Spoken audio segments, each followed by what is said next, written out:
Welcome back to another episode of Tips and Tricks with your favorite instructor, Instructor Shelton. Today, I have Miss Rochelle Davis-Cox with us. How are you doing, Rochelle? Good. How are you? So glad to be here. Yes, I'm wonderful. We are into our segment of Follow Your Dreams, and I couldn't find a better person to talk about following your dreams, making it happen, getting like the mover and the shaker, because I see you everywhere. And when I say everywhere, I mean everywhere. So Yes. please introduce yourself and tell the audience what it is that you do. Okay. So again, I'm Rochelle Davis, and in my community, I created a platform with over 36,000 followers now of promoting, supporting, and helping Black-owned businesses thrive in our community, as well as notifying people who they are, where they are, and trying to create an economic empowerment within our community. I also am the alumni president of my alma mater at the high school, Boyd Anderson High School. So working on many things in the initiatives that they have in place, supporting them and getting alumni back involved with the high school, as well as some program initiatives through my sorority, which is Delta Sigma Theta Sorority Incorporated. All right. You know, y'all Delta women. Got a lot going on. Yes. All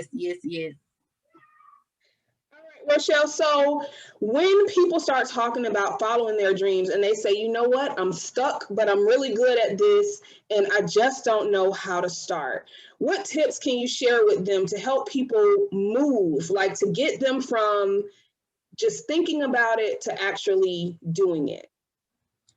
So I would say get to know people that are already doing it. Get connected. Get to, if someone, say for instance, is in the computer field, see if you can be a shadow, look for internships, or just, make friends. Like at the end of the day, a lot of people, would say, oh, it matters who you know. Even when getting jobs, even though education is just as important, also the experience is important. So sometimes you'll find out you may or may not still want to continue in that particular field or career after you've gotten that experience, or sometimes you will get the experience and see like, I really want to do this. That's kind of how I started out. Well, with my family, actually, there wasn't any college education prior to me. But I always wanted something more. I thought about the college. I wanted something different. And so I started asking around. I started doing my research. Those are some important things that, even if you don't know anybody that's doing what you want to do, ask around, research. Somebody may know somebody might have that information to give to where you can have a starting point on furthering into what you want to do. And if it's not created, find a way to, start your own lane and be the first.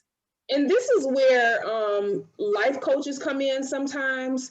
And this is where mentors come in sometimes, because you see people and you're like, you know what, they're really doing what it is that I would like to do. Let me wedge myself under that person. Let me go, because you're right. Sometimes you can see something and you think that's what you want to do. And then after you spend some time with somebody that's in the field, you're like, I don't really know if that's the one I want to do.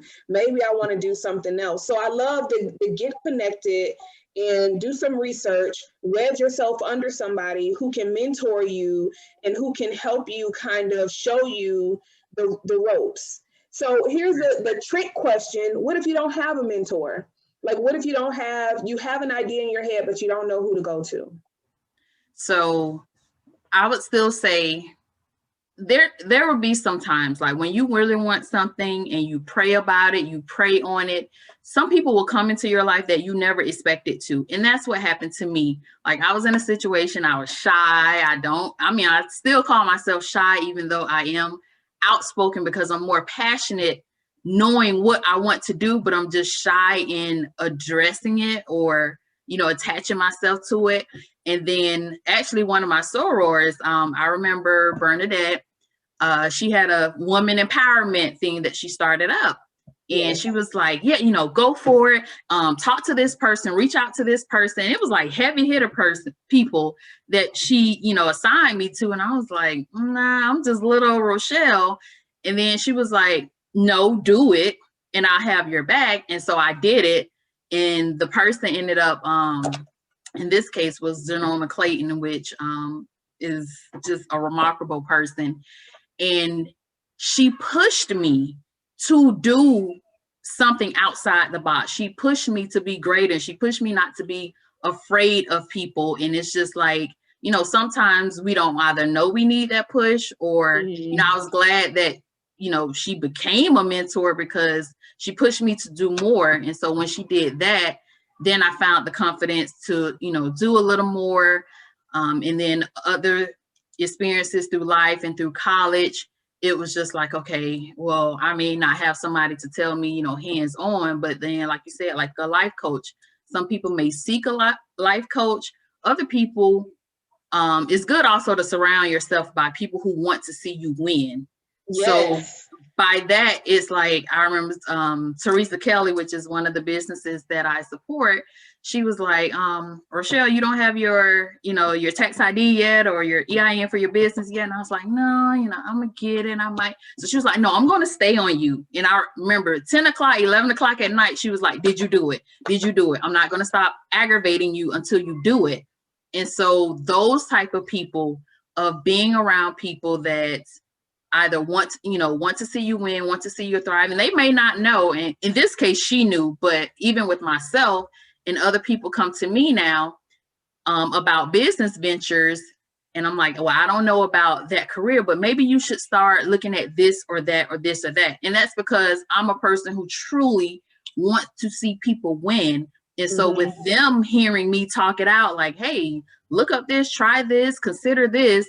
And that gave them the tip or the information to be like, oh yeah, this is how I can start.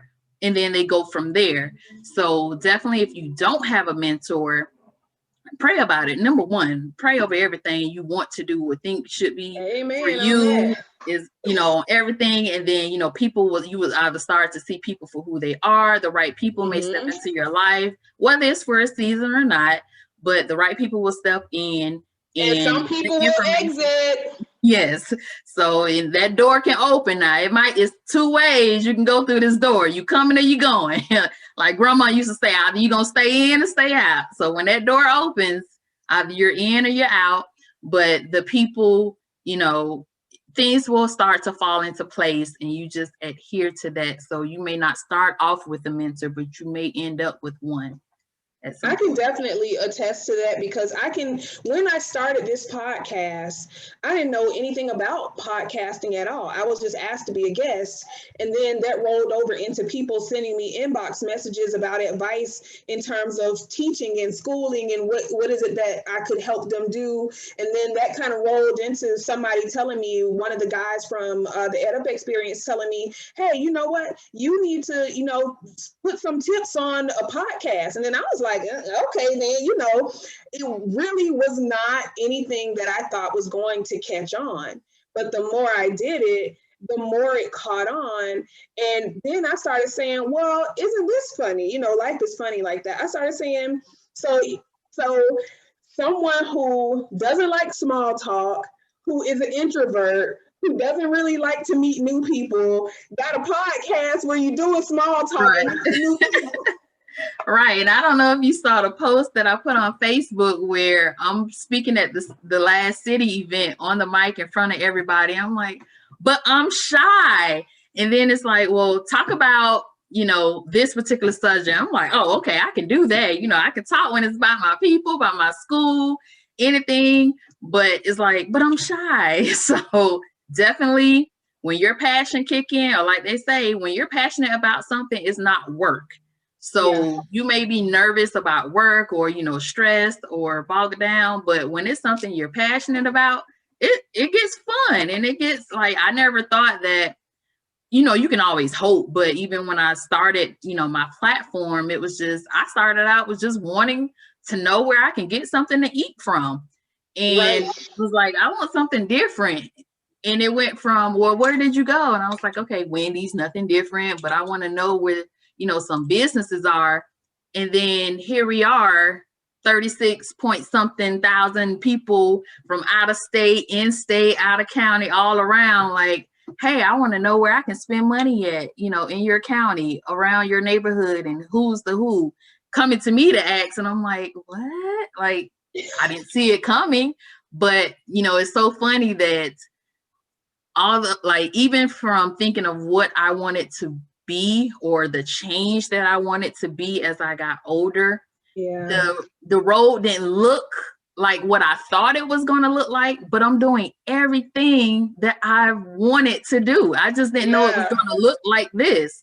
So this is like an amazing part of my life right now. So yes. Oh my God. Well, thank you so much for sharing that. Going over some tips that you gave. The first thing is to get connected, wedge yourself under somebody who's already doing what you want to do, and see if that's really where your heart is, where your passion is.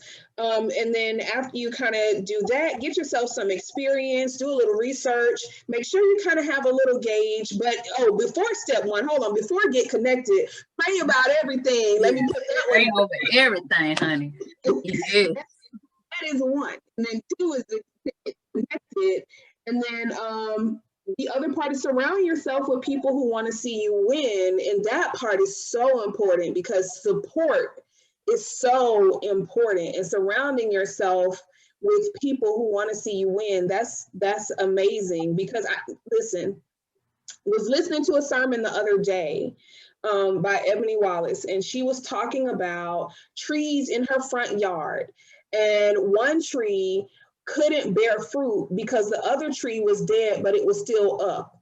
So because one tree was dead and still up, it prevented the other tree from bearing fruit, and it became a fruitless tree. And it wasn't until that tree was cut down that the other tree started to bear fruit.